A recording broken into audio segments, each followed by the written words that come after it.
히브리서 11장 말씀 안에서는요, 하나님께서 약속하신 것을 믿는 그 믿음을 가지고 살았지만 그것을 받지 못했던 그 믿음의 선진들의 삶을 정리하면서 우리에게 참된 믿음이란 무엇인가를 깨닫게 해주었습니다. 오늘 우리가 함께 나눈 12장 말씀에서는요, 그들이 달려갔던 그 믿음의 경주를 이제는 우리가 달릴 차례가 되었다라는 것을 이야기하는데요, 히브리서 12장 1절 말씀에는요, 이러므로 우리에게 구름같이 둘러싼 허다한 증인들이 있으니 모든 무거운 것과 얽매이기 쉬운 죄를 벗어버리고 인내로써 우리 앞에 당한 경주를 하며, 약속된 것들의 증거를 받아서 믿음의 경주를 달렸던 그 허다한 사람들이 이제는 그들의 삶이 스스로 증거가 되었고 구름같이 둘러싸여 있다라는 것을 이야기하고 있습니다. 그 사람들을 본받아서 이제 성도들은 그들 앞에 당한 믿음의 경주를 달려야 할 차례가 되었다라는 것이죠. 그런데 이 믿음의 경주 가운데에서는 항상 성취감만 있는 것은 아닙니다. 우리도 때로는 그 믿음의 경주를 달려나가다가 피곤함을 겪기도 하고 또 본문의 말씀대로 넘어짐을 경험하면서 낙심하기도 합니다. 히브리서의 독자들 역시도 이러한 넘어짐과 낙심을 경험하고 있었는데요, 왜냐하면 믿음을 가진 성도로서 살아감에 있어서 겪어야 하는 핍박이 그들에게 있었기 때문입니다. 그래서 히브리서 저자는 히브리서 처음부터 계속해서 성도들에게 그 길을 걸어가라고, 이탈하지 말고 계속해서 믿음을 붙잡고 살아가라고 그렇게 이야기를 해왔죠. 그런데 성도들을 힘들게 하는 것은 물론 이제 외적인 핍박의 문제도 있겠지만 가끔씩은 그 내적인 확신의 문제에 있어서 성도들이 힘들고 어려움을 겪기도 합니다. 하나님께서 정말 나를 사랑하신다면 내가 왜 이런 일을 겪어야 하는가? 하나님께서 나와 함께 하신다면 내가 왜 이런 일을 당해야 하는가? 혹시 하나님께서 나를 버리신 것은 아닌가? 어려움을 겪을 때에 우리는 손쉽게 하나님과 나 자신의 관계를 먼저 의심합니다.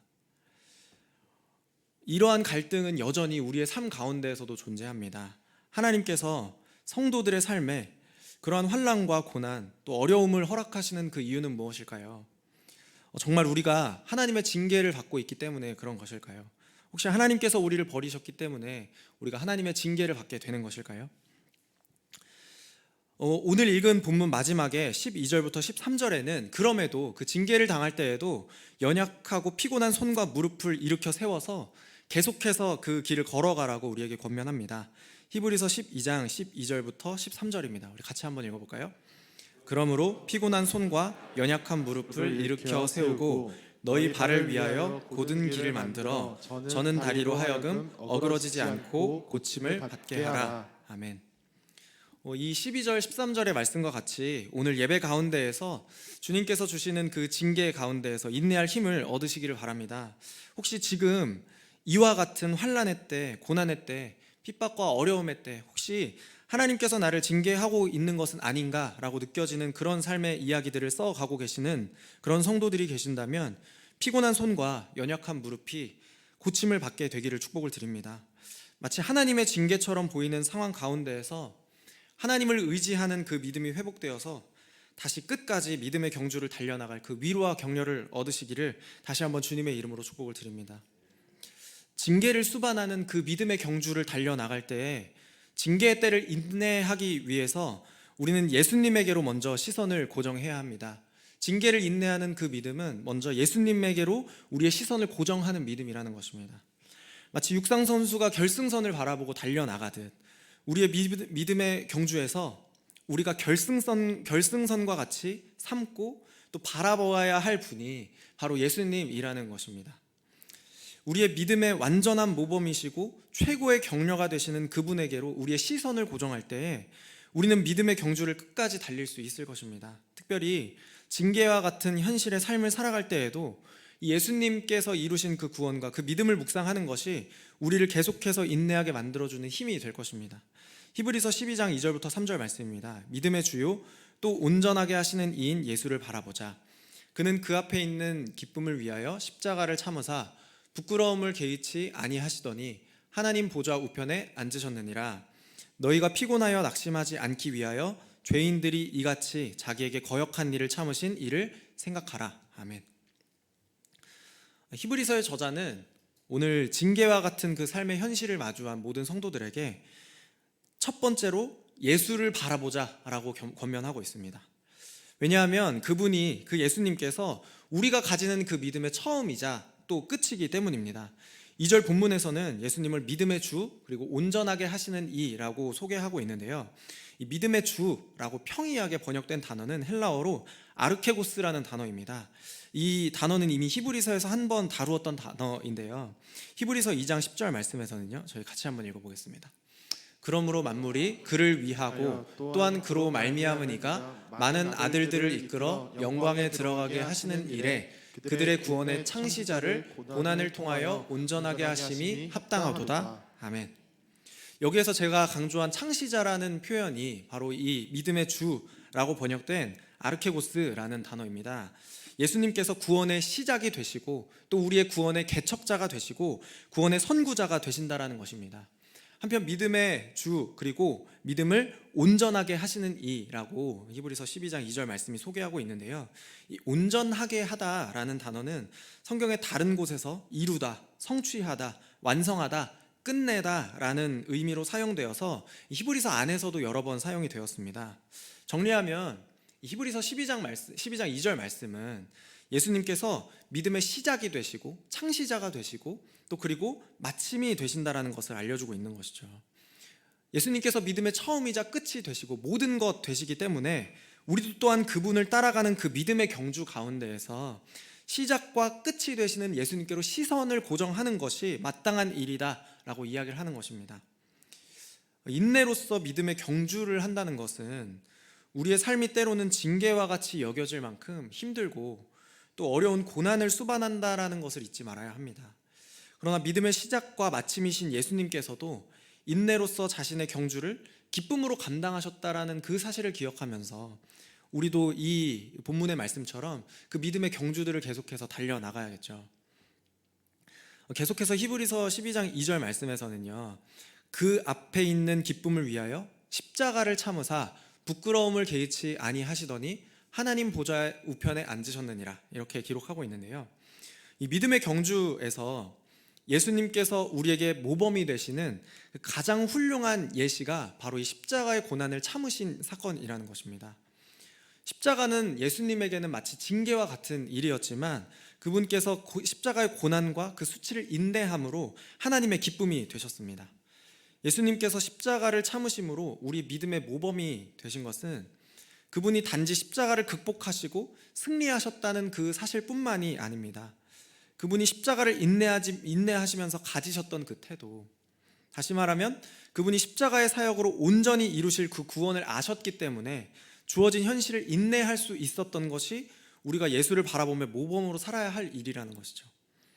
빌립보서 3장 12절부터 14절 말씀입니다. 내가 이미 얻었다 함도 아니요 온전히 이루었다 함도 아니라 오직 내가 그리스도 예수께 잡힌 바 된 그것을 잡으려고 달려가노라. 형제들아 나는 아직 내가 잡은 줄로 여기지 아니하고 오직 한 일, 즉 뒤에 있는 것은 잊어버리고 앞에 있는 것을 잡으려고 표대를 향하여 그리스도 예수 안에서 하나님이 위에서 부르신 부름의 상을 위하여 달려가노라. 징계와 같은 현실을 인내할 때에 우리는 우리의 모범이신 예수님께로 시선을 고정해야 합니다. 그분께서 앞에 계신 그 구원의 일을 위하여서, 그 완성하실 구원의 일들을 위하여서 십자가를 참으시고 인내하셨던 것 같이 우리도 주어진 상황 가운데에서 앞에 있는 그 구원의 일들을 위하여서 계속해서 달려나가는 그런 일들이 필요하다는 것이죠. 세상의 일과 세상의 방식으로 징계를 인내한다면 우리는 하나님의 마음에 합한 사람이 아니라 세상의 마음에 합한 사람이 될 것입니다. 물론 이 징계와 같은 그 현실 가운데에서 세상의 일들로 또 세상의 모범으로 잠깐 동안은 그것을 이겨낼 수 있는 도움이 될지 모르겠습니다만 우리는 이 구원을 완성하는 일에 있어서는 세상의 방식이 전혀 도움이 되지 않는다라는 것을 깨닫고 기억해야 할 필요가 있습니다. 왜냐하면 이 십자가의 고난과 징계를 인내하는 것, 앞에 있는 구원을 위하여서 그것을 향하여서 달려가는 그 일은 육체의 일들로는 또한 세상의 일들로는 감당할 수 있는 일이 아니기 때문입니다. 오직 성령 하나님을 통해서 우리에게 역사하시는 그 예수님의 능력으로 우리가 징계를 인내할 수 있는 그 힘을 얻게 되는 줄로 믿습니다. 그래서 성도 여러분, 믿음의 시작과 마침이 되시는 분, 우리의 구원을 위하여서 그 십자가라는 극악의 고난과 수치를 견뎌내신 예수님께로 시선을 고정하는 저와 여러분 되시기를 축복을 드립니다. 우리의 믿음의 시작과 마침, 그리고 최고의 모범이신 그 예수님께로 시선을 고정하면서 앞에 있는 그 구원을 향하여 믿음의 경주를 계속해서 달려나가는 그런 저와 여러분 되기를 다시 한번 주님의 이름으로 축복을 드립니다. 두 번째로, 성도들은 징계의 때에, 고난의 때에 그 자녀를 향한 하나님 아버지의 사랑을 기억함으로 그 믿음의 경주를 인내함으로 달려나갈 수 있습니다. 우리가 그 어려움을 겪을 때, 세상 가운데서 환난의 때를 경험할 때 하나님께로부터 버림을 받았기 때문에 그 일들을 겪는 것이 아니라는 것입니다. 마치 부모가 자녀를 합당하게 징계할 때 그 자녀를 마음에서 버렸기 때문에 징계하는 것이고, 마음에서 지웠기 때문에 징계하는 것이 아니라 사랑하기 때문에 자녀를 올바른 길로 가게 하기 위하여서 그 안타까운 마음에서 징계하듯이, 우리가 그런 어려움을 당할 때라도 하나님께서 우리를 사랑하시고 하나님께서 우리를 버리지 않으신다는 사실을 기억하는 것이 징계의 때를 인내하는 방법이라는 것이죠. 고난의 때, 시험의 때 연약한 우리의 마음은 하나님이 우리를 사랑하지 않기 때문에 우리가 그런 일을 당했다, 이런 일이 생겼다라고 생각하기 쉽습니다. 징계의 이유와 원인에 대해서 하나님이 우리의 믿음을 배반하시고 또 우리의 우리의 상함을 돌아보지 않는다라고 생각하는 것이 우리의 그 간편한 방법이기 때문입니다. 사실 어쩌면 그렇게라도 생각하고 넘어가야지 고난을 버텨낼 수 있는 그런 초라한 존재가 바로 저와 여러분이 아닐까 싶습니다. 그런데 손쉽게 하나님의 사랑을 의심하고 믿음의 경주를 포기하는 것은 하나님이 주시는 그 징계의 의도와는 거리가 멀다라는 것을 기억해야 합니다. 오히려 하나님께서 우리를 징계하실 때 그 징계는 우리를 향한 사랑의 증거가 된다라는 것이죠. 오늘 본문은 성도들에게 내려진 그 징계를 아버지와 아들 사이에 있을 법한 그 이미지로 전환해서 징계의 의미를 설명하고 있는데요. 히브리서 12장 5절입니다. 저희 다시 한 번 더 같이 읽겠습니다. 또 아들들에게 권하는 것 같이 너희에게 권면하신 말씀도 잊었도다. 열렸으되 내 아들아, 주의 징계하심을 경히 여기지 말며 그에게 꾸지람을 받을 때 낙심하지 말라. 아멘. 고대 사회에서 또 여전히 그렇지만 징계라고 하는 것은 부모가 자기 자녀에게 가질 수 있는 특권이자 또 책임이고 의무이죠. 자녀를 징계하지 않는 부모가 있을까요? 육체적이고 정서적이고 도덕적으로 아직 성숙하지 않은 그 자녀가 그냥 하고 싶은 대로 두는 부모들, 자녀를 사랑하는 부모라고 말할 수 있을까요? 자녀를 사랑하는 부모라면 마땅히 그가 올바른 길로 나아갈 수 있도록 도와주는 것이 부모의 역할입니다. 오히려 적절한 때에 적절한 방법으로 징계를 하지 않는 부모라고 한다면 자녀에게 무관심하고 또 무책임한 부모라고 할 수 있겠죠. 그렇다면 하나님께서는 왜 자기 자녀에게 징계를 베푸시는 것일까요? 그것이 자녀가 성장하는 데 있어서, 성도들이 성장하는 데 있어서 반드시 필요한 일이기 때문입니다. 그 초등학교 때 입학하자마자 수시로 했던 그 일들이 받아쓰기를 이제 매일 했던 기억이 나거든요. 어쨌든 이제 시험이라고 하는 것은 현재 나의 수준이 어느 정도인지를 또 파악하고 내가 배운 것을 또 점검하는 그런 기능을 하잖아요. 받아쓰기에서 좋은 점수를 못 얻으면 혹시 우리 아이가 위축되고 또 자신감을 잃을까봐 받아쓰기를 시키지 않는 그런 부모가 있다면 어떨까요? 다른 예시로 운동하러 가서 헬스장에서 회원님이 힘들까봐 아주 작은 무게를 땀나기 전까지만 들라고 시키는 그런 트레이너가 있을까요? 그런 트레이너는 아마 좋은 트레이너라고 할 수 없고, 또 자녀가 힘들까봐 시험을 보지 않게 하는 부모가 있다면 과연 적절하고 좋은 부모라고 말할 수 있을지 의심스러울 것입니다. 하나님께서 사랑하는 그 자기 자녀들에게 징계를 베푸시는 이유는 분명합니다. 힘들고 부대끼고 또 곤란하게 만드는 그 자극을 통하여서 우리를 영적으로 성장하게 만들기 때문입니다. 때로 하나님께서는 성장이 아니라 교정을 위해서도 징계를 베푸시는 분입니다.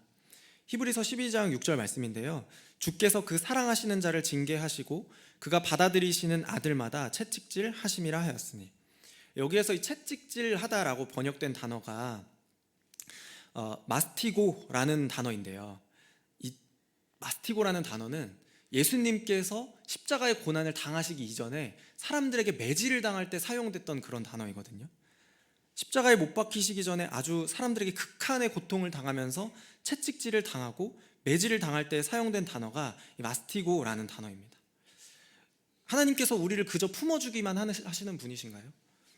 하나님께서 자기 자녀에게 그런 아무런 징계 없이, 아무런 교정 없이 그냥 하고 싶은 대로 두게 만드시는 분인가요?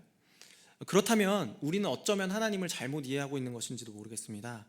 왜냐하면 하나님은 자기 자녀를 사랑으로 징계하시는 분이시기 때문입니다. 그리스도인들의 삶 가운데에서도 여전히 죄와 싸우는 그런 싸움이 있습니다. 완악함으로 하나님의 뜻이 아니라 자기 육신의 유익을 구하는 일들이 여전히 우리 가운데 있습니다.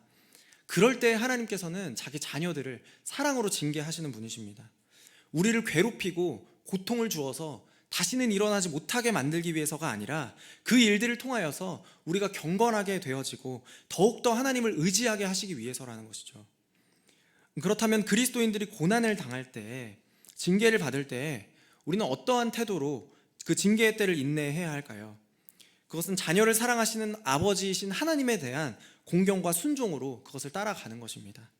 히브리서 12장 9절 말씀입니다. 또 우리 육신의 아버지가 우리를 징계하여도 공경하였거든 하물며 모든 영의 아버지께 더욱 복종하며 살려하지 않겠느냐. 여러분, 우리는 때로 우리가 원하고 바라던 것이 막히게 되면 낙심하고 좌절합니다. 때로는 하나님께서 나를 이렇게 대우하시는 것이 옳은가, 하나님을 원망하고 또 부당하다고 여기기도 합니다. 내가 뭘 어쨌길래 하나님께서 나를 이렇게까지 몰아넣으시는가 하고 분노할 때도 있습니다. 그런데 우리는 그런 징계의 때 과연 그러한 태도가 우리를 사랑으로 징계하시는 하나님에 대한 합당한 태도인지 다시 한번 돌아보아야 할 필요가 있습니다. 우리의 참된 아버지이시고 양육자가 되시는 그 하나님의 인도하심에 순종함으로 따르는 것이 하나님의 자녀된 우리가 가져야 할 태도가 아닐까 생각이 듭니다.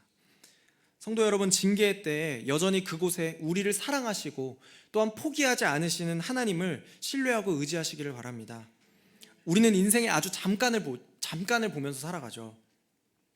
그러나 하나님께서는 우리 인생을 영원의 관점에서 바라보시는 분이십니다. 그 영원의 관점으로 바라보시는 그 하나님께서 우리를 최고의 지혜이신 그 하나님의 계획 가운데에서 우리를 사랑으로 징계하십니다. 그때 하나님을 신뢰함으로 인내하고 또 믿음의 경주를 계속해서 달려나가는 저와 여러분 되시기를 다시 한번 주님의 이름으로 축복을 드립니다. 마지막으로 징계를 인내하는 믿음은 징계가 우리에게 가져다주는 그 최고의 유익을 기대하게 만드는데요, 그것은 바로 아버지이신 하나님과 자녀인 우리가 누리는 참된 교제, 하나님과 누리는 영원한 삶을 기대하게 만든다는 것입니다. 하나님과 누리는 영원한 삶을 기대하는 것이 징계의 때에 그것을 인내하고 믿음의 경주를 계속해서 달려나갈 수 있는 방법이라는 것이죠. 아버지와 자녀의 참된 관계를 회복하고 그분의 선하신 뜻을 알아서 그분의 뜻을 이루어드리는 그 합당한 순종을 통하여서 함께 누리는 그 평강이 징계의 때에 바라보고 또한 기대해야 할 우리의 소망이라는 것입니다. 히브리서 12장 10절 말씀입니다. 그들은 잠시 자기의 뜻대로 우리를 징계하였거니와 오직 하나님은 우리의 유익을 위하여 그의 거룩하심에 참여하게 하시느니라. 아멘. 본문에서는 하나님의 징계와 아버지의 징계, 사람의 육체의 아버지의 징계를 비교하고 있는데요, 먼저 육신의 아버지, 육신의 어머니, 육신의 부모가 내리는 징계는 어떤 면에서는 유익할 수 있지만 사실은 제한적이기도 하고 때로는 적절하지 않기도 합니다. 인간적인 감정에 따라서 불필요한 징계로 자녀들을 아프게 할 때가 있고요, 또한 자녀에게 아무런 유익도 없는 징계를 베풀기도 합니다. 그러나 하나님께서 우리에게 베푸시는 그 징계는 무효하고 감정적이지 않는다는 것이죠. 본문 10절이 이야기하고 있듯이 하나님께서는 우리의 유익을 위하여서 징계를 베푸시는 분이십니다. 징계를 통하여서 우리가 얻는 그 유익은 우리로 하여금 하나님의 거룩하심에 참여하게 되는 것입니다. 우리의 죄가 깨끗함을 얻게 되고 또 거룩한 삶을 살 수 없었던 우리가 하나님의 뜻대로 살아가게 되는 그 유익을 우리가 누리게 된다는 것이죠. 하나님의 자녀인 우리가 그분의 성품을 따라서 거룩함에 참여하고 그분의 거룩함에 참여하고 아버지의 아버지 되심, 자녀의 자녀됨을, 그 정체성을 확인한다는 것입니다. 우리가 그의 거룩하심에 참여한다는 것은 그래서 단지 우리의 도덕적이고 영적인 부분이 변화되고 또 거룩하여지고 완성되어 간다라는 것만을 이야기하지 않습니다. 하나님과의 친밀한 관계 가운데에서 그분의 거룩하심을 우리가 담는다면 우리가 그분의 자녀됨을 확인하고 그분과의 친밀한 관계 가운데에서 그분의 영원하신 생명에 우리도 참여하게 된다는 것을 의미한다는 것이죠. 야고보서 1장 12절 말씀입니다. 저희 같이 한번 읽어보겠습니다. 시험을 참는 자는 복이 있나니 이는 시련을 견디어낸 자가 주께서 자기를 사랑하는 자들에게 약속하신 생명의 면류관을 얻을 것이기 때문이라. 아멘. 우리가 징계를 받을 때에 우리에게 약속된 그 생명의 면류관, 생명이신 아버지 하나님과 누리는 그 생명이 우리에게도 주어진다는 것입니다. 또한 우리가 징계를 인내함으로 우리 안에 더러운 불순물들이 사라져서 거룩하게 되어질 때에 믿음으로 말미암아서 의인으로 인정받을 때 그 의의 열매가 하나님과 누리는 평강이라고 본문이 이야기하고 있습니다. 히브리서 12장 11절 말씀인데요, 무릇 징계가 당시에는 즐거워 보이지 않고 슬퍼 보이나 후에 그로 말미암아 연단받은 자들은 의와 평강의 열매를 맺느니라. 아멘. 우리는 믿음으로 말미암아 사는 그 의인들의 삶에 맺는 열매가 평강이라는 것을 본문을 통해서 깨닫게 됩니다. 이 본문이 이야기하고 있는 평강은 본질적으로는 하나님과 누리는 평강입니다. 인간의 구원이, 그리스도께서 이루신 구원이 성령 하나님께서 우리에게 적용하심으로 그렇게 적용되는 구원이잖아요. 우리에게 은혜의 선물을 허락하시는 그 성령의 일하심으로 말미암아서 우리가 그리스도와 연합된 삶을 사는 것이 바로 구원이죠. 우리의 구원의 창시자이며 완성자이신 그 예수님과 온전히 연합되었을 때 그 구원이 주는 기쁨은 우리가 단순히 예수님과만 연합되는 데에서 그치지 않습니다. 그리스도와의 연합을 통해서 삼위일체 하나님께서 누리는 그 영원한 사귐, 영원한 행복에도 연합되는 것이 우리의 구원이라는 것입니다. 우리가 그리스도와 연합한 삶을 살 때 우리는 성부 하나님과 아들이신 예수님의 그 놀라운 평강의 관계, 아버지와 아들이 누리는 그 온전한 평강의 관계에 초대가 되는 것이죠. 아버지이신 하나님께서 아들이신 예수님을 사랑하는 것처럼 우리도 하나님의 풍성한 사랑을 잃지 않게 될 것입니다. 아들이신 예수님께서 아버지이신 그 하나님의 뜻에 온전히 알고 또 그 뜻에 순종하여서 어떠한 고난과 징계도 받아내시고 또 그 뜻을 이루셨던 것과 같이 우리도 이 땅에 살면서 하나님의 온전한 뜻에 순종하여서 징계의 때를 이겨내고 또한 예수님께서 이루신 그 온전한 구원을 얻게 될 것입니다. 본문 11절에서 말하는 평강은 그래서 본질적으로는 하나님과 우리가 누리는 평강을 의미합니다. 그러나 하나님과의 평강이 회복될 때에 우리는 현실의 삶에서도 평화를 누리게 된다는 것을 기억해야 합니다. 징계의 때는 사실 불안정한 때입니다. 고통스러운 현실에 몸부림치고 납득할 수 없는 환란에 흔들리는 때가 바로 징계의 때 아닐까요? 그러나 어떠한 환란과 고난에 마음이 흔들리고 또 무너질 때라도 하나님과의 평강을 잃지 않는다면, 하나님과 누리는 그 온전한 평강을 잃지 않는다면 우리는 주어진 현실에 맞설 힘을 얻게 되는 줄로 믿습니다. 왜냐하면 그 징계를 통해서 우리를 유익하게 하시는 그 하나님의 뜻을 우리가 온전히 알게 되기 때문입니다. 여러분, 무서운 놀이기구를 탈 때를 생각해 보십시오. 만약 놀이기구의 의도와 목적을 알지 못한다면, 그리고 나를 붙잡아주는 그 안전장치를 온전히 신뢰할 수가 없다면 그 놀이기구가 즐거움과 기쁨일까요? 혼란과 공포만 거기에 남게 될 것입니다. 그러나 놀이기구의 의도와 목적, 그리고 나를 붙잡고 있는 안전장치가 결코 나를 내팽개쳐 놓지 않는다라는 것을 신뢰하고 또한 그것을 의지한다면 그때부터는 평강을 잃지 않게 되는 것이죠.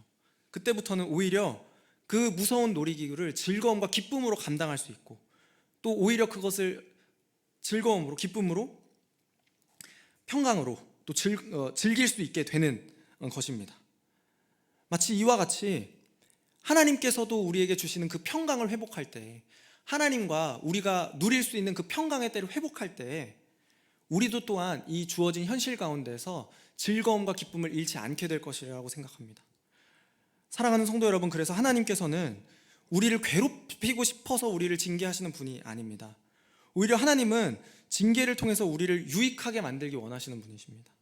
징계를 인내하는 믿음으로 하나님께서 우리에게 징계하시는 그 의도와 목적을 기억하시기를 바랍니다. 우리를 그분의 참된 자녀가 되게 하기 위하여서 그분의 거룩하심에 참여하게 하시는 그 하나님을 믿는 믿음이 더하여지시기를 축복을 드립니다. 나아가서 징계를 통하여서 그분의 뜻을 온전히 깨닫고 세상 가운데에서 하나님의 뜻에 순종하여서 하나님과의 영원한 삶을 누리시는 그 성도들이 되시기를 그런 저와 여러분 되시기를 다시 한번 주님의 이름으로 축복을 드립니다. 이 말씀을 정리하기를 원합니다. 징계를 인내하기 위해서 우리는 예수님에게로 우리의 시선을 고정해야 합니다. 우리의 구원의 시작이고 또 마침이 되시고 십자가를 참으셔서 그 구원을 획득하신 예수님에게로 우리의 시선을 고정해야 합니다. 시험의 때에 하나님께서 우리를 버리신 것이 아니라 징계가 도리어 하나님의 사랑의 증거임을 기억하면서 하나님께 순종하는 삶이 자녀로서의 합당한 삶을, 합당한 모습이라는 것을 기억해야만 합니다.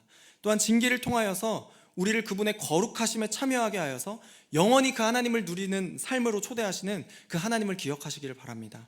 하나님과 영원히 누리는 삶을 향하여서 이와 같이 그 믿음의 고든 길을 걸어가시는 성도들 되시기를 다시 한번 주님의 이름으로 축복을 드립니다.